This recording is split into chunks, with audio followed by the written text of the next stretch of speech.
some of the greatest competitors that you know and admire. Now, they can be people that you played with. It can be people that you admired on TV. Somebody maybe that you've coached or enjoyed watching. And I want you to think about the top 2 to 3 qualities and characteristics that come to mind when you think of a competitor. Bring those people to mind. Think of the top 2 to 3 characteristics. And I want you to partner up and share those with your partner.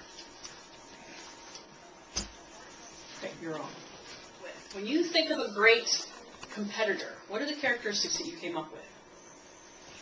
Well, one of the big ones I said we agreed upon is just that competitor is very flexible and can adjust to the game is dynamic and always changing. So if the athlete does not have to change and adjust, then you're going to have a tough time being successful at the game. Absolutely. I mean, have we ever had a game that's gone completely according to script? No. No. Great. So resiliency, flexibility. What else? And I said persistence and dedication to, as well as focus. I guess there's a little nuance for all 3 of those, but having their eyes on the prize, so to speak, and being persistent and dedicated to reaching the goal that they set.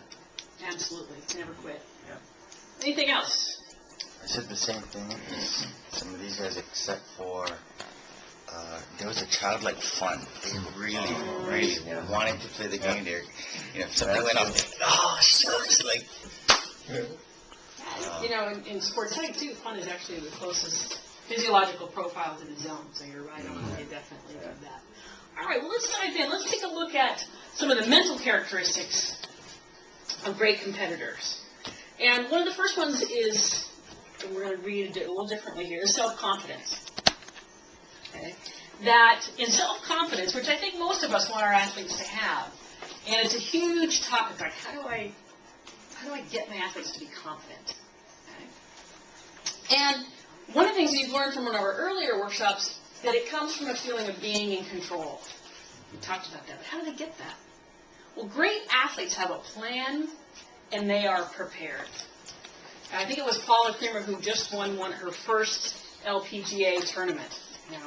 And the preparation started a year ago. She loved the course, but what she did is she went and got film and DVDs of that course and great players playing that course and really studied it.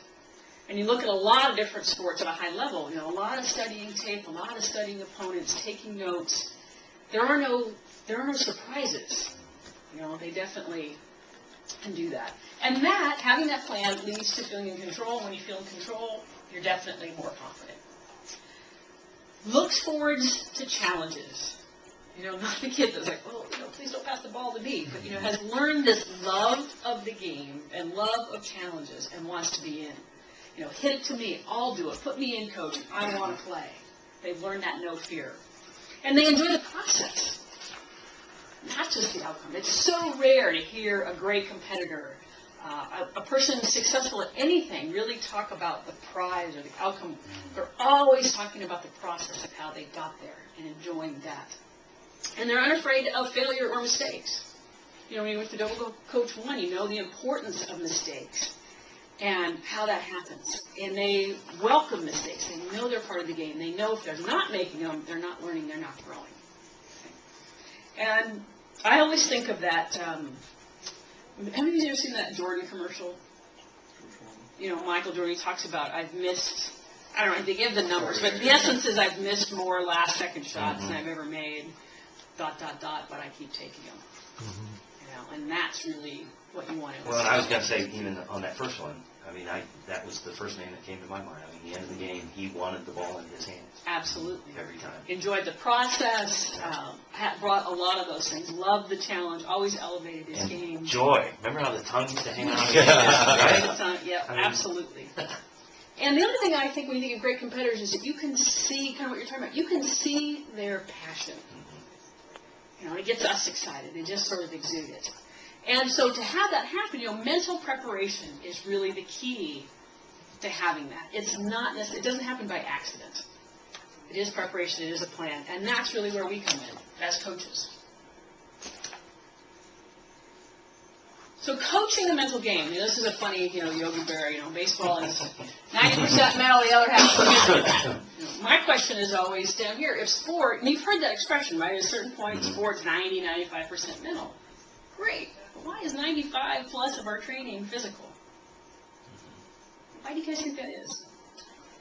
Because we feel the body is the one that's actually doing the action, so we have to be ready for action. Yeah. Well, that's certainly what myself and most coaches, I assume, would say. I mean, that's what we're comfortable with, that's what we know, that's what we spent time learning, the ins and outs of the physical kind of training. You can see it, You you can measure touch it, it, you can measure it, so we're, The body looks ready, we think they're ready. Absolutely. But what do we pull our hair out about mostly? The mental side of the game. So That other half. that other half. So, and the other thing that gets me fired up about this, what I really see about sports is sport is just the greatest vehicle on the planet to teach life skills. And this area is a huge one. And it's critical to success in sports and life. How many can quote the NC2A commercial that they always run during March Madness? 100% of them will be pro someplace. And there's 365,000 student athletes, and all of us are going pro in something other than our sport. Yeah. So those are players that have achieved, that have been in this small percentage that have made it to college. And they know clearly that they're not going to go on. And in life, all athletes face mental challenges in their game and later when they leave. And we have such a great opportunity to use our classroom, our playing field, to teach some of these skills as they move forward. And all athletes, they do. I'm more worried if my athletes aren't a little nervous before pressure.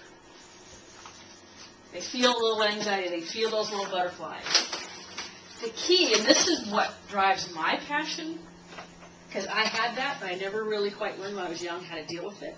What I've dedicated my life to is figuring this out, is that, you can learn to deal with it. You can learn to. But my question is, who's teaching them how?